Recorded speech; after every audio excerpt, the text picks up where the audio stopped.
Think about a man in a catastrophe, apart from his family, gone, nowhere to be seen for weeks.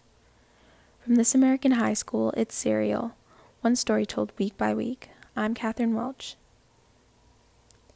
For the last year, I've spent all my time trying to figure out what exactly happened to a father named Abdullah Rahman Zeitoun after one of the deadliest storms to ever hit the United States. Katrina was a Category 5 hurricane. It happened in August of 2005. Hurricanes are common in New Orleans, but this one was different.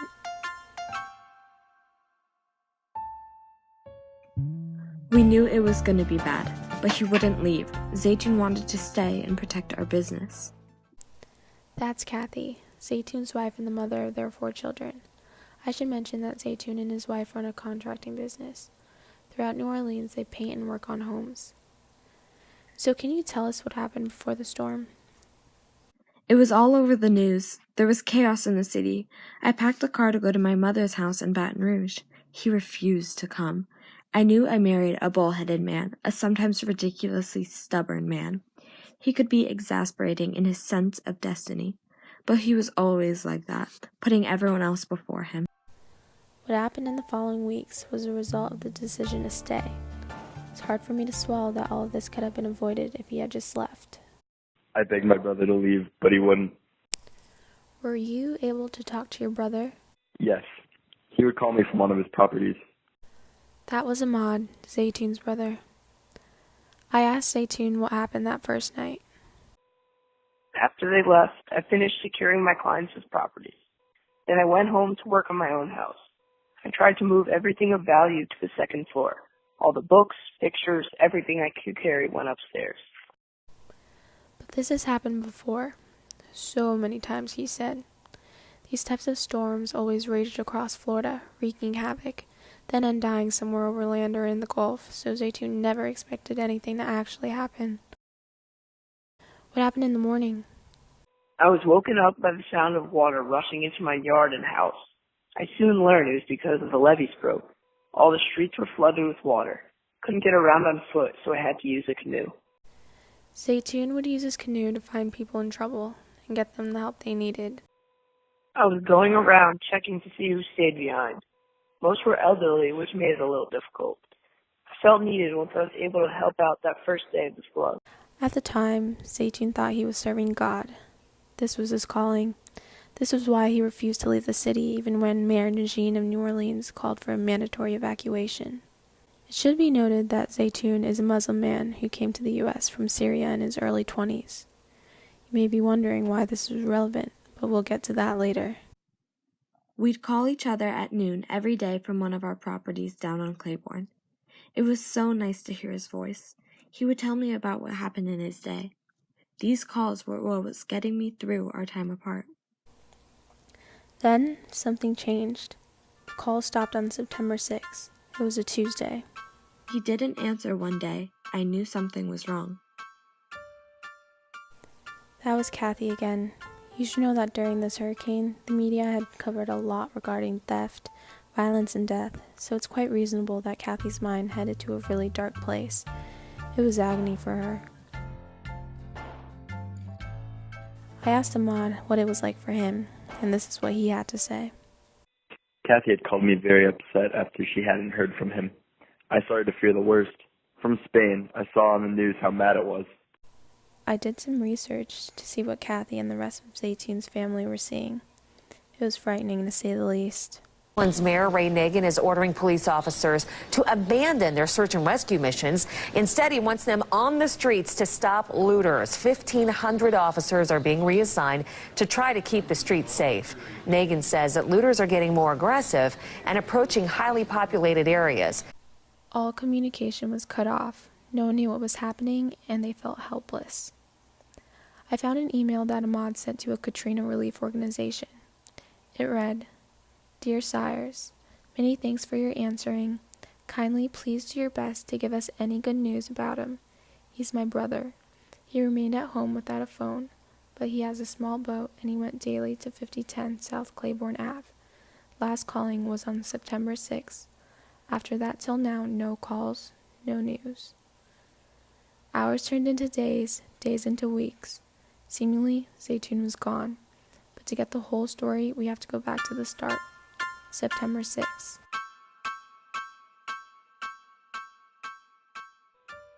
I had just gotten off the phone with my brother when some men showed up. I couldn't tell if they were police or FBI or whatever. I should mention that Zeitoun was with 3 other men at the time, some guys named Todd, Nasser, and Ronnie. Here's what Nasser had to say when I asked him about these men who showed up. I was on the front porch when I saw them approach the house. There were 6 of them wearing bulletproof vests and these police military uniforms. They told me to call whoever else was in the house without raising suspicion. So I ended up telling Zeitoun that there were some guys at the door asking if we needed water or something. However, the intentions of these men were not to provide water to Zeitoun and his companions. That day on September 6th, these men had barged in the Claiborne house with their M16s and pistols to arrest the 4 who decided to stay in the city. They arrived on a large fan boat and began ordering the men to get on. Thought the men were coming to take us out of the city. There was a mandatory evacuation, but we all wanted to stay. I protested that I owned the house, but they didn't listen. This took the men by surprise. Seemingly, they hadn't done anything wrong. To be frank, they thought they were helping, and maybe they were. The officers, on the other hand, had other ideas. The men couldn't take much of anything with them. Zeitoun said that he asked to retrieve a piece of paper from inside the house that had his wife's phone number on it, but was denied. For the rest of the men, what they brought with them seemed to incriminate them more, but I'll get to that in just a little bit. Like captives, the men were on this boat, headed for a destination they were unaware of. Zeitoun thought that they would be scolded and then sent out to the city by bus or helicopter. This was not the case. Here's what Zeitoun had to say. I didn't know where we were, but when I arrived, I was tackled and held down on the ground by soldiers. They were yelling, taking pictures, and pointing their guns at us. Did you stay there? No. Our hands and feet were tied, and we were put into the back of a van. The men were then taken to the New Orleans Union Passenger Terminal, where incoming and outgoing Amtrak trains and Greyhound buses docked.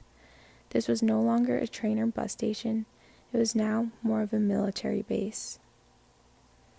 Once Zeitoun was taken there, he saw no one else but authority figures and his fellow companions. He found himself surrounded by the police, National Guard, and prison guards. Not one of them would allow him a phone call when he asked. When you guys finally asked why you were taken there, what'd they tell you? They said that we were Al-Qaeda.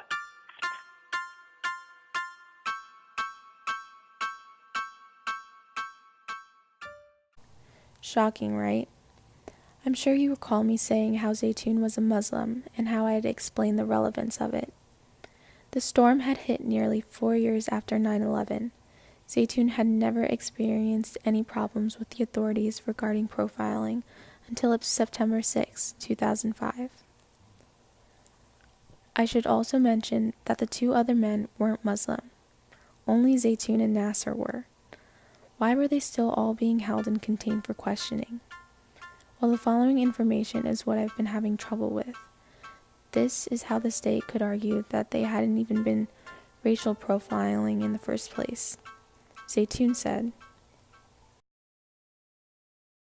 We all went up to the Amtrak counter to get processed. There we had to get our fingerprints and photos taken. So when Nasser was first processed and interrogated, I was shocked from what they said he had the whole time. $10,000 in cash. Shocking, right? It also turns out that Todd was carrying another $2,400 and a small memory chip that raised suspicion. I was worried about looting in the city. I thought it would be safer to keep the money with me. I guess it seemed a little suspicious. That's Nasser, the man with the duffel bag filled with $10,000. One after another, the men were processed. They had their pictures taken and their heights recorded and information taken down.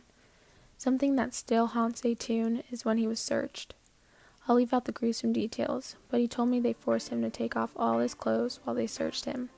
It's a little hard to swallow. The whole time this was going on, the men were charged with nothing. arrested for no crime and not even read their rights. Zeitoun said, I was in disbelief. They turned a bus station into a military base. They forced us into enclosures made of chain link fence. It was like a dog kennel, just a bunch of cages. In these cages were just a toilet and a steel rack that the men would have to share. In order to get some rest, they had to sleep on the pavement. This is how Nasser described it. I mean, we couldn't do much. Zeitoun and I would pray, but that was about all we could do. The guards looked over a few times, but they never stopped us. Did the guards ever harm you for any reason?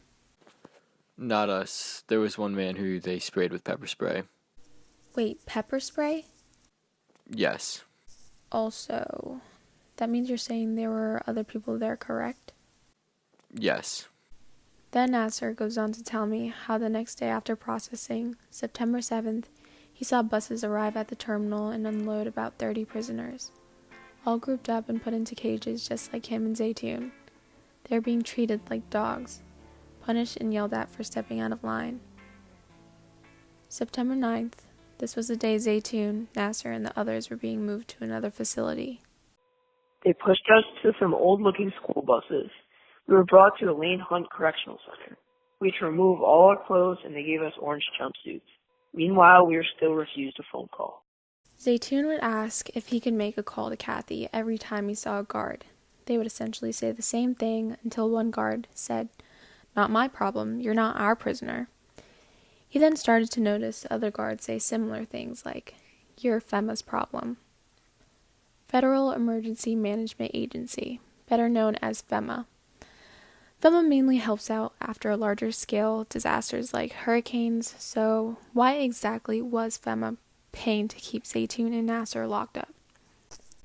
To find out, I tracked down one of the officers who arrested them. Surprisingly, he agreed to talk to me, but asked to leave out his name. He was from New Mexico and described to me his side of the story. He said that the conditions worsened every day, and him and his fellow cops wouldn't even go out at night. It got so bad. Scary, right? He said that everyone was on guard and very tense. He was told that they would be searching a home where there were 4 men suspected of looting and selling drugs. Officers were told that it would be dangerous. When they arrived, he saw computer and stereo equipment on a table. The officer told me something was off about their behavior. He proceeded to arrest the men and take them to where he was told. That was the last he dealt with it. To be fair, the officers were walking into it blind. They knew the state of the city and didn't want to take any chances. In prison, Zeitoun was confined 23 hours a day and he felt helpless. Kathy had not heard from him in weeks. He received some hope when a missionary was walking throughout his cell block. Zeitoun said, I told him that I knew he heard it all the time, but I did nothing wrong. I was able to give him my wife, Kathy's number. Following that day, things turned around. Zeitoun was able to get in contact with Kathy and talk to Homeland Security agents. After a long process, with a lot of money being spent and testimonies being heard, Zeitoun was released. He was released on September 29th, 23 days after his original arrest. It may be obvious that Zeitoun's story is one of misfortune. In a time of chaos, he was lost in the shuffle. At the time, New Orleans was unstable. From the point of view of law enforcement, it's not that outrageous for them to have been suspicious of the men. Looking back on it now, it's not right that he was held for that long, but you have to ask yourself, is him being arrested really wrong? I'm Catherine Welch, and you're listening to Serial.